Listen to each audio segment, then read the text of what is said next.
Sean Strickland is the champ of the weight class now. I'm the champ of that man. What do you think of Sean Strickland? Yeah, just about. I'm the champ, man. What should I think? Yes, man. Hey there, fight fans. As you already know, a couple of days ago, the highly anticipated showdown between Khamzat Chimaev and Kamaru Usman reached its conclusion. Chimaev managed to maintain his unblemished record with a victory by majority decision. However, the outcome left a rather peculiar impression on many fans. In fact, the MMA community is abuzz with discussions like, Chimaev faced a fighter without a full training camp, but he almost lost and struggled with his cardio. Or, Khamzat was fortunate it wasn't a 5-round contest, as it could have ended differently. Or, how would he fare against an opponent capable of weathering Chimaev's initial onslaught and then launching an offensive of their own? For example, Sean Strickland. He hasn't earned it, doesn't deserve it, but here we are, give it to him. He sells a lot of fights, I'll go fight the man for 5 rounds. But no, he has not earned it, he doesn't deserve it, and getting a decision with a welterweight off a couch is not earned. The man could fight, we all know that. He beat Usman to a decision, you know, Usman old, retired, but whatever, he still did it. But me and him are Chimaev could be right here. I will fight that man to the death right here, knowing I'm gonna die. That ain't Chimaev. A little bit, yeah. Be nice. Gum is up. Understand? You're better than everybody. So just don't hurt people. How close? How do I bullshit guy gotta stop? So you guys, I just did a podcast with Don Fry, and the guy gave me his hat. But the crazy thing is, the moment I put this hat on, my nuts just get instantly bigger. I'm a stronger, better man now. Now, as we have witnessed, he excels at dismantling his opponent's style. Therefore, for many, doubts do arise about whether or not Chimaev would have survived a battle with someone like Paulo Costa, who is equally durable and can unleash a barrage of punches even more potent than Usman's. Consequently, many are now convinced that it is too early for Chimaev to be a direct contender for a title shot. But let's not jump to some conclusions just yet. We should explore this situation from the beginning. The long-awaited UFC 294 event, which was awaited with particular interest by millions of fans, and out of all of the bouts to have taken place in the card, no fight really ended up surprising us more than the co-main event clash between Khamzat Chimaev and Kamaru Usman. However, despite Chimaev's victory on the score sheets, many are sure that it was not a good performance for Boers. Khamzat Chimaev looks horrible, tremendous horrible. And I truly believe Usman beat him for the next 2 rounds. Kamaru Usman got up with not one scratch on his face, not breathing heavy, no cuts, nothing. Not after 4.5 minutes. Don't tell me he wasn't breathing heavy, because he was in the corner. No, that's called just clearing your lungs. Chimaev landed 60 shots. You can go to 60, you go 60 some, but I'll say 60. 60 shots on Kamaru Usman. 60 unanswered. Into the fight, fans seemed convinced that Chimaev would demolish Kamaru, taking advantage of the lack of preparation and inexperience at 185 pounds. Therefore, many fans were left with a very, displaced feeling. Fans had expected total dominance from Chimaev. However, for many people, the question remains, will this performance be enough to get Chimaev a title shot against Sean Strickland?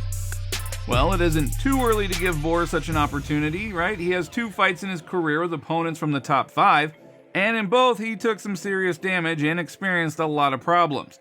Despite the fact that in one of these fights, he was also fighting a fighter without a camp who flew into this fight almost straight from Fashion Week in Milan. So is it premature to grant Boer such a significant opportunity at this stage in the game?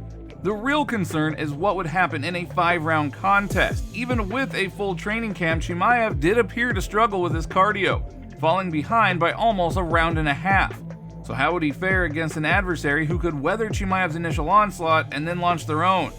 I mean, we've seen a lot of fighters, for example Sean Strickland, excel in this. So again, questions arise about whether Chimaev could have survived a battle with someone like Paulo Costa.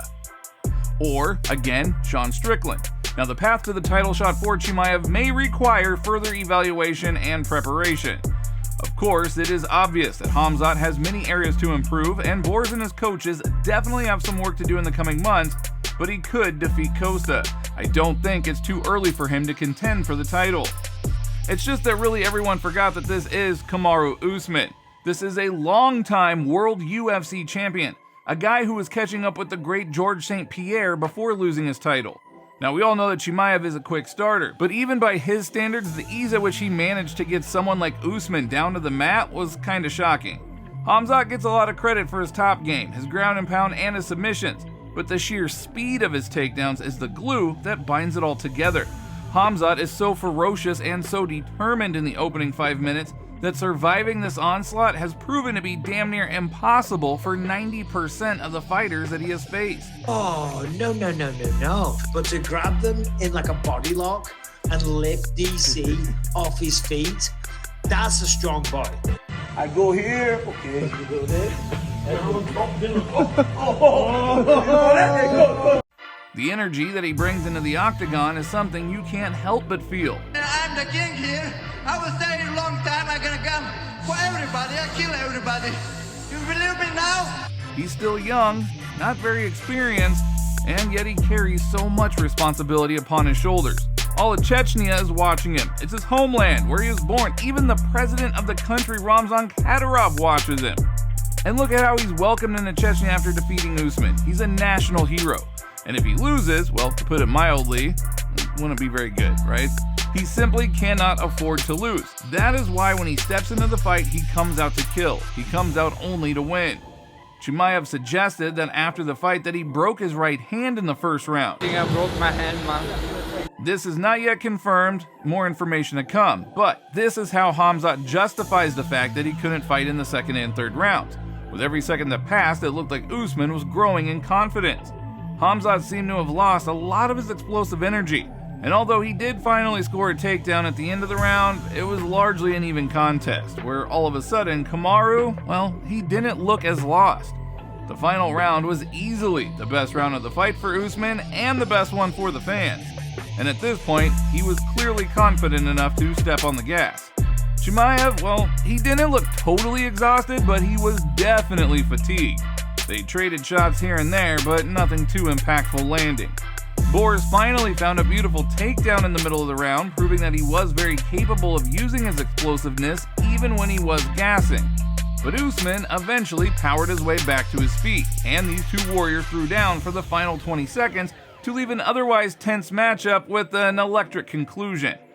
Khamzat, well, he got the win on the scorecards, taking a 10-8 in the first round on all three judges' cards, with two of them giving him round two and the third judge calling it a draw. And overall, I think this sports fan base were reminded of just who exactly Kamaru Usman is at UFC 294. And because he didn't get finished and survived all 15 minutes in there with Boers, it does seem as though the Nigerian Nightmare's work in the sport, well, it's not yet done. Kamaru Usman did himself proud. He did himself proud. He did not lose that fight. Yes, he lost on the scorecards. But he didn't lose in the court of public opinion. As for Chimaev, with an impressive record of 12-0 and victories over some top contenders, his path to greatness continues to captivate the world of MMA, leaving us eagerly anticipating what the future holds for this very talented fighter.